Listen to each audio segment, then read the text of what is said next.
से जा रही होती है जिसमें एक बीमार छोटी बच्ची मैरी, उसकी मां सारा और सारा के पिता डॉन होते हैं। ये कार सीधे अस्पताल में जाकर रुकती है। डॉन सारा को किसी चीज को लेकर चुप रहने के लिए कहता है। मैरी को आईसीयू में भर्ती किया जाता है। उसके बाद सीधे 20 साल पहले का वक्त दिखाया जाता है जहां सारा और उसकी बहन एमी अपने माता पिता यानी डॉन और आयरीन के साथ डिनर कर रहे हैं। तभी सारा वहां से जाने के लिए उठती है। डॉन के पूछने पर वो बताती है कि आज रात उसे एक पार्टी में जाना है। डॉन अपने घर वालों के साथ काफी सख्त है। वो सारा को पार्टी में जाने से मना करता है। सारा अपनी मां से कहती है कि उसने उन्हें पहले ही इसके बारे में बता दिया था और वो मान भी गई थी, पर इस बार वो भी सारा को डॉन की बात मानने के लिए कहती है। पर सारा अपने पेरेंट्स की बात नहीं मानती और रात को चुपके से अपने बॉयफ्रेंड क्रिस के साथ पार्टी में शामिल होती है। उसके माता पिता को बाद में पता चलता है कि सारा अपने कमरे में नहीं है। डॉन को सारा की ये हरकत बिल्कुल पसंद नहीं आती और वो सारा को फैमिली में मौजूद एक बड़ी प्रॉब्लम मानता है। दूसरी ओर सारा पार्टी में काफी मजे करती है। पार्टी के बाद क्रिस सारा के लिए एक गाना गाता है जो उसने खुद सारा के लिए लिखा है। बाद में दोनों एक दूसरे से अपने प्यार का इजहार करते हैं। सुबह होते ही सारा अपने घर आती है और पीछे के दरवाजे से अंदर जाने के लिए आगे बढ़ती है, पर डॉन जो रात भर से उसका इंतजार कर रहा था उसे रोकता है और इस घर में ये सब नहीं चलेगा इसकी चेतावनी देता है। हालांकि सारा पर इन बातों का कोई असर नहीं होता और वो जवाब में 18 साल की होते ही घर छोड़ने की बात करती है। सारा अपनी माँ और बहन को ग्रेजुएशन के बाद काम करते करते पूरे देश में घूमने का अपना प्लान बताती है। डॉन ये सारी बातें कमरे के बाहर से सुन रहा होता है। 3 महीनों बाद सारा का ग्रेजुएशन पूरा होता है। जब सारा अपनी मां से बात कर रही होती है तब उसे पता चलता है कि डॉन काफी वक्त से बेसमेंट की मरम्मत कर रहा है। आयरीन के घर से बाहर जाते ही डॉन सारा को एक काम के बहाने से बेसमेंट के अंदर एक सीक्रेट कमरे में लेकर जाता है। डॉन उसे बताता है कि ये कमरा एक बॉम्ब प्रूफ शेल्टर है जिसे इस घर के पुराने मालिक ने बनवाया था। वो धोखे से सारा को उस कमरे में बंद करता है। वो मदद के लिए चिल्लाती है पर चूंकि कमरा साउंड प्रूफ है उसकी आवाज कमरे के बाहर नहीं पहुंच पाती। जब काफी रात होने के बाद भी सारा घर नहीं आती तो आयरीन डर जाती है और पुलिस को कॉल करती है। 3 दिन बीत जाते हैं लेकिन डॉन उसे वहां से बाहर निकालने नहीं आता। चौथे दिन डॉन उस कमरे में आता है। उसके अंदर आते ही सारा उसे धक्का देकर वहां से भागने की कोशिश करती है, पर उसकी कोशिश नाकाम होती है। डॉन गुस्से में उसे उसके बालों के साथ घसीटते हुए कमरे के अंदर लेकर जाता है। जब सारा उससे कहती है कि इस कमरे में वो नहीं रह सकती क्योंकि इस कमरे में हवा भी ठीक से नहीं आती, तब वो उसे बताता है कि जब भी कोई दरवाजा खोलने की 3 गलत कोशिशें करता है तब बिजली अपने आप बंद हो जाएगी और बिजली बंद होते ही कमरे के अंदर आने वाली हवा भी बंद हो जाएगी। वो आगे सारा से कहता है कि वो जब चाहे तब इस कमरे की हवा बंद कर सकता है और अगर वो ऐसा नहीं चाहती तो उसे इसकी कीमत चुकानी पड़ेगी। इसके बाद वो अपनी ही बेटी के साथ जबरदस्ती करता है। दूसरी ओर उसकी माँ और बहन पुलिस ऑफिसर को उसके बारे में जानकारी देते हैं। डॉन ऑफिसर को बताता है कि सारा को पूरे देश भर घूमना था। ऑफिसर उनसे कहते हैं कि अक्सर इस उम्र में बच्चे घर से बाहर चले जाते हैं लेकिन कुछ वक्त बाद अपने आप ही घर वापस लौट आते हैं, इसलिए उन्हें कुछ वक्त तक सारा का इंतजार करना चाहिए। इतना कहकर ऑफिसर वहां से चले जाते हैं। एक दिन सारा का बॉयफ्रेंड क्रिस सारा की खोज खबर लेने उसके घर आता है, पर डॉन उसे सारा अपने पड़ोसी और बचपन के दोस्त स्टीव के साथ भाग गई है ऐसी झूठी कहानी सुनाता है। कैद को 21 दिन बीत जाते हैं और सारा का 18वां जन्मदिन आता है। डॉन केक और गिफ्ट के साथ कमरे में आता है। वो उसे गिफ्ट के तौर पर लाई हुई गाउन पहनने के लिए कहता है। इसके साथ ही वो सारा को कुछ मांगने के लिए भी कहता है। जब सारा एक घड़ी की मांग करती है तो उसके बदले डॉन उसके साथ बलात्कार करता है।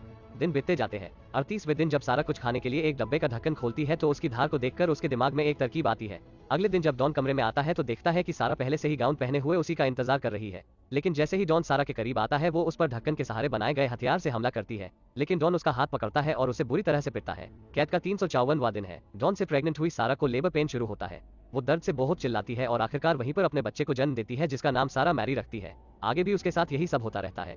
4 साल बाद सारा फिर से पेट से होती है। डॉन कमरे में आता है और उसे बताता है कि उसे जॉब में प्रमोशन मिला है। सारा उसे समझाने की कोशिश करती है कि जल्दी ही वे 3 लोग हो जाएंगे और ये कमरा उनके लिए अब पूरा पड़ेगा, इस वजह से उन्हें इस कमरे से बाहर चले जाना चाहिए। पर डॉन नहीं मानता। चूंकि डॉन का प्रमोशन हुआ है और उसकी तनख्वाह बढ़ी है, आयरीन उसे सारा को ढूंढने के लिए एक प्राइवेट इन्वेस्टिगेटर रखने के बारे में बात करती है, पर वो पहले ही हमने काफी पैसे खर्च किए हैं कहकर बात को टालने की कोशिश करता है। जब आयरीन ज्यादा जोर देती है तब डॉन गुस्से में वहां से चला जाता है। अगले सीन में दिखाया जाता है कि डॉन क्रिसमस पर कमरे में एक टीवी लेकर आता है।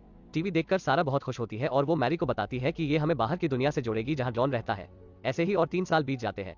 एक दिन मैरी की तबीयत बहुत खराब होती है, पर मैरी को डॉक्टर के पास ले जाने के बजाय डॉन उसे कुछ दवाइयां लाकर देता है जिन पर ये कहीं नहीं लिखा होता कि ये दवाइयां बच्चों को दी जा सकती है। रात में जब मैरी सारा को कहानी बताने के लिए कहती है तब सारा उसे अपनी ही आप बीती कहानी में तब्दील करके सुनाती है। एक दिन सारा का बॉयफ्रेंड क्रिस उसकी खबर लेने उसके घर आता है। उसे वहाँ एमी मिलती है। एमी सुनकर दंग रह जाती है जब वो उसे डॉन की बताई हुई कहानी सुनाता है। एमी उसे बताती है कि कभी कभी उसे डॉन पर शक होता है कि कहीं उसने सारा के साथ कुछ किया हो। रात को आयरीन डॉन को जवाब मांगती है कि क्यों उसने क्रिस से सारा के बारे में झूठ बोला था। इस बात पर दोनों में काफी झगड़ा होता है। इसी बीच एमी बेसमेंट की चाबियां चुराती है और बेसमेंट के अंदर सारा को ढूंढने की कोशिश करती है, लेकिन तभी डॉन अंदर आता है और उससे चाबियां छीन लेता है। दूसरी ओर सारा को लेबर पेन शुरू होता है। वो अपने एक और बच्चे को जन्म देती है जिसका नाम वो थॉमस रखती है। अपनी बातों से सारा थॉमस को कमरे से बाहर ले जाने के लिए डॉन को मना लेती है। अगले दिन सुबह घर के बाहर एक बच्चा रो रहा होता है। जब आयरीन देखती है तो उसे सारा की लिखी हुई चिट्ठी मिलती है जिसमें लिखा होता है कि ये उसका बच्चा थॉमस है। उसके और उसके बॉयफ्रेंड के पास थॉमस की देखभाल कर सके इतने पैसे नहीं है, इस वजह से वो उसे यहाँ छोड़कर जा रही है। आयरीन थॉमस को घर के अंदर लेकर जाती है। जिस बास्केट में थॉमस था उसी बास्केट में एक और चिट्ठी होती है जिस पर डॉन की नजर पड़ती है। वो चिट्ठी सारा ने छुपकर उस बास्केट में डाली थी ताकि अपनी मां से मदद मांग सके। हालांकि चिट्ठी डॉन के हाथ लगने की वजह से सारा का प्लान सफल नहीं हो पाता। कुछ और साल गुजर जाते हैं। बच्चे अब बड़े हो गए हैं। एक दिन मैरी मेकअप करके बाहर आती है। डॉन उसे भी बुरी नजर से देखता है। ये देखकर सारा डॉन को उससे दूर रहने के लिए कहती है और मैरी को भी आज के बाद कभी भी मेकअप न करने के लिए कहती है। डॉन गुस्से में वहां से चला जाता है और कमरे के अंदर का ऑक्सीजन सप्लाई बंद कर देता है। एक दिन बाहर तेज बारिश हो रही होती है जिस कारण कमरे की छत से पानी टपकने लगता है। सारा छत को देखती है तो उसे उम्मीद की एक किरण नजर आती है।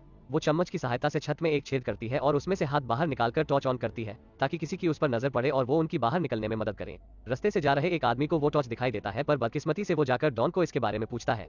डॉन तुरंत बेसमेंट के अंदर जाता है और सारा को बहुत मारता है। जब मैरी उस पर चिल्लाती है तब वो कमरे में रखी मेज को फेंककर वहां से चला जाता है। डॉन की मार की वजह से सारा के पेट में पल रहा बच्चा पेट में ही मर जाता है।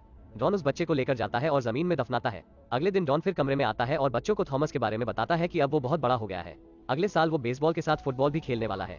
इस पर माइकल भी अपनी खेलने की इच्छा जताता है पर डॉन इसके लिए सारा को दोषी ठहराता है और कहता है कि जब वो अच्छा बर्ताव करना शुरू कर देगी तभी वो उनको वहां से बाहर निकालेगा। डॉन के वहां से जाने के बाद बच्चों और सारा के बीच झगड़ा होता है।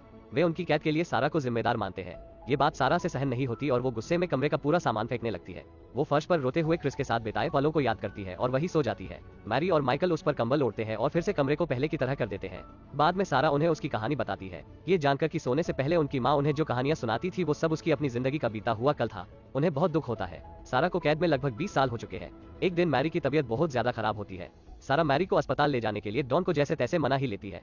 डॉन सारा को चेतावनी देता है कि अगर उसने अपना मुंह खोला तो माइकल इस कमरे में मर जाएगा।